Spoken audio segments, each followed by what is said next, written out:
इसी साजिश में जितनी गुनहगार कांग्रेस है, उतने ही अगाड़ी के उनके बाकी साथी दल भी है।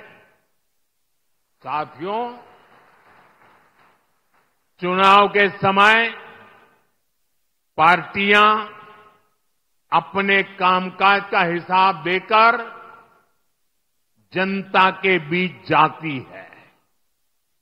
बीजेपी और महायुति भी लगातार अपने काम का हिसाब दे रही है, लेकिन बीजेपी का मुकाबला करने के लिए कांग्रेस के पास एक ही तरीका है।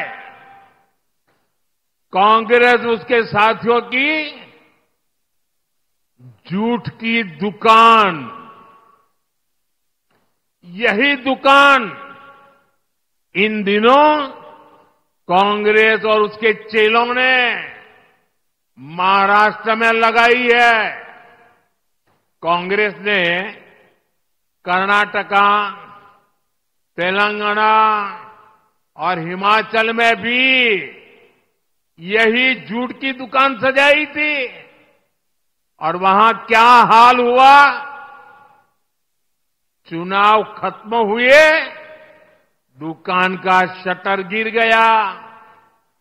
वादे पूरा करना तो दूर, कांग्रेस शासित राज्यों में हाल ये है कि सरकार चलाने के पैसे इनके पास नहीं है, तनख्वाह देने के पैसे नहीं है। खर्चों के लिए और अपनी जेबें भरने के लिए जनता पर टैक्स बढ़ाया जा रहा है, जनता से वसूली हो रही है। जनता भी इनकी असलियत जान गई है। महाराष्ट्र की जनता भी देख रही है कि एक तरफ महायुति का घोषणा पत्र है, वहीं दूसरी तरफ महाअगाड़ी का घोटाला पत्र है। क्योंकि ये पक्का है, जहां कांग्रेस और उसके साथी होंगे वहां घोटाला होगा ही होगा। ये लोग ऐसी योजनाओं की घोषणा करते हैं जिसमें से ज्यादा भ्रष्टाचार हो सके। आप महाराष्ट्र में इन लोगों को ये सारा पाप फिर से करने देंगे क्या? करने देंगे क्या? ये धोखेबाजी महाराष्ट्र की जनता के बीच चलेगी क्या? साथियों, पूरे देश ने कांग्रेस की हरकतों के कारण उसे पूरी तरह से खारिज कर दिया है। कांग्रेस अब ऑल इंडिया कांग्रेस नहीं बची। कांग्रेस अब परजीवी कांग्रेस बन चुकी है। ये कांग्रेस पार्टी अब केवल बैसाखियों पर ही जिंदा है। महाराष्ट्र हो, उत्तर प्रदेश हो, बिहार हो, झारखंड हो, ज्यादातर राज्यों में कांग्रेस दूसरी पार्टियों के सहारे ही चुनाव लड़ने की हालत में है। वो अपने पैरों पर खड़ी नहीं रह सकती। इसलिए साथियों, कांग्रेस ने राजनीति में खुद को बचाने के लिए अपना सबसे बड़ा हथियार चला है। ये हथियार है एससी, एसटी, ओबीसी समाज की एकता तोड़ो, एकता तोड़ो और राज छीनो। कांग्रेस के लोग जनजातीय समूह, शेड्यूल्ड ट्राइब, हमारे आदिवासी को बांटना चाहते हैं। कांग्रेस के लोग हमारे दलित भाई बहन एससी को बांटना चाहते हैं। कांग्रेस के लोग ओबीसी को बांटना चाहते हैं। साथियों, कांग्रेस के रहते ओबीसी कभी इतना एकजुट नहीं हो पाया। ओबीसी को आरक्षण भी तभी मिला जब कांग्रेस सरकार हटी। नेहरू जी के समय में कांग्रेस ने ओबीसी को अलग अलग जातियों में बांट करके रखा। फिर इंदिरा गांधी जी का भी वही रवैया था। बाद में राजीव गांधी जी आए। इन लोगों ने कभी ओबीसी को एकजुट नहीं होने दिया। और 90 के दशक में जैसे ही ओबीसी एकजुट हुआ, ओबीसी एक ताकत बना, ओबीसी अपने हकों के लिए जागरूक बना, ओबीसी देश की भलाई के लिए कुछ करने के लिए आगे आया। और इसका पहला नतीजा क्या आया? जैसे ओबीसी ताकतवर बना भारत में, उसके बाद कांग्रेस की पूर्ण बहुमत वाली सरकार बनना बंद हो गया। उनका शटर गिर गया। और इसलिए कांग्रेस को ऐसा गुस्सा है कि ये ओबीसी ओबीसी ओबीसी आया कि हमारी दुकान बंद होती गई। और इसलिए कांग्रेस चाहती है कि ओबीसी समाज को कमजोर कर दो भाई, उनकी एकजुटता को समाप्त कर दो। कांग्रेस का स्पष्ट मत है कि ओबीसी कमजोर होगा तभी कांग्रेस के लिए सत्ता का रास्ता खुलेगा। इसलिए कांग्रेस ओबीसी को बांटकर उनमें दरारें पैदा करना चाहती है। यहां नासिक,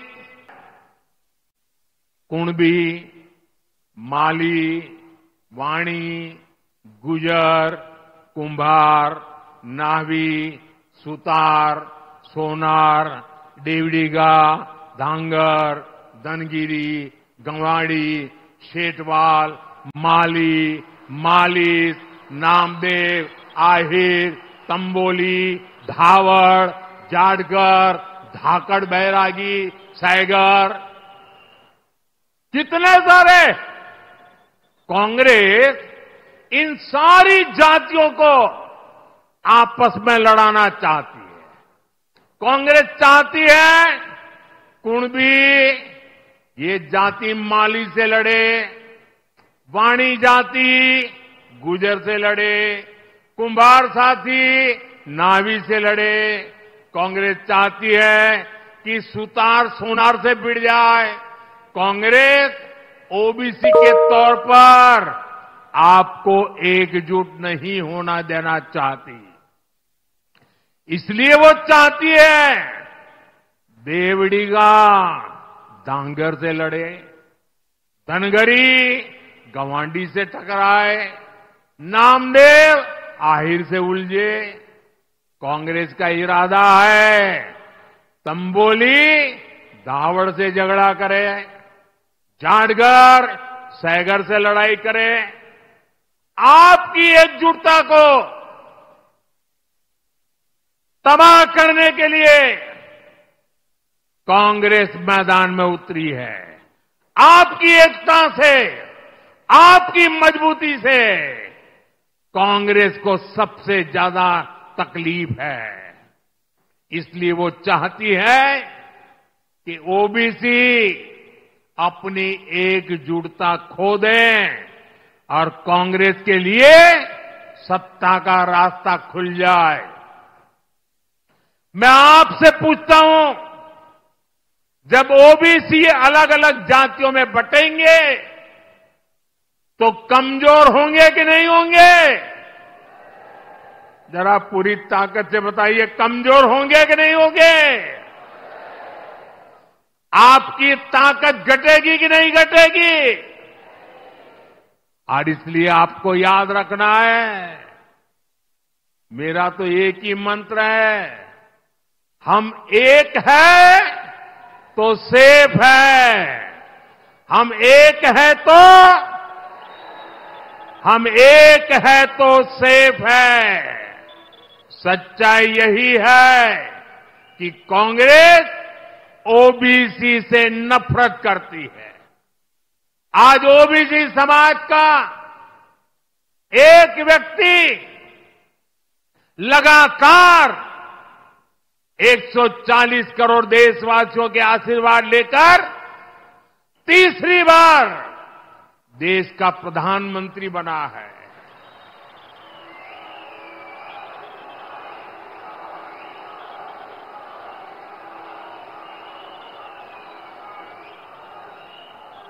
कांग्रेस को हजम नहीं हो रहा है, ओबीसी, वो भी इतनी छोटी जाति का, वो कैसे प्रधानमंत्री बन गया और 60 साल के बाद तीसरी बार बनने वाला बन गया? उनको नींद नहीं आ रही है और इसलिए गुस्सा ओबीसी समाज पे निकाल रहे हैं। साथियों, यहां हमें आशीर्वाद देने के लिए इतनी बड़ी संख्या में माताएं, बहनें, बेटियां आई है। आपको याद रखना है, ये महाआघाड़ी वाले महाराष्ट्र की महिलाओं के सबसे बड़े दुश्मन है। आप जानते हैं, आज पूरे देश में महाराष्ट्र की एक योजना की बहुत चर्चा हो रही है।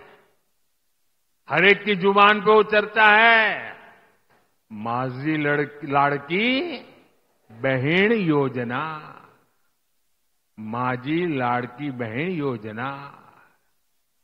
हमारी बहन बेटियों को इस योजना का लाभ हो रहा है, लेकिन ये जो कांग्रेस और आघाड़ी वाले हैं, इन्हें इस योजना के लिए बहुत तकलीफ हो रही है।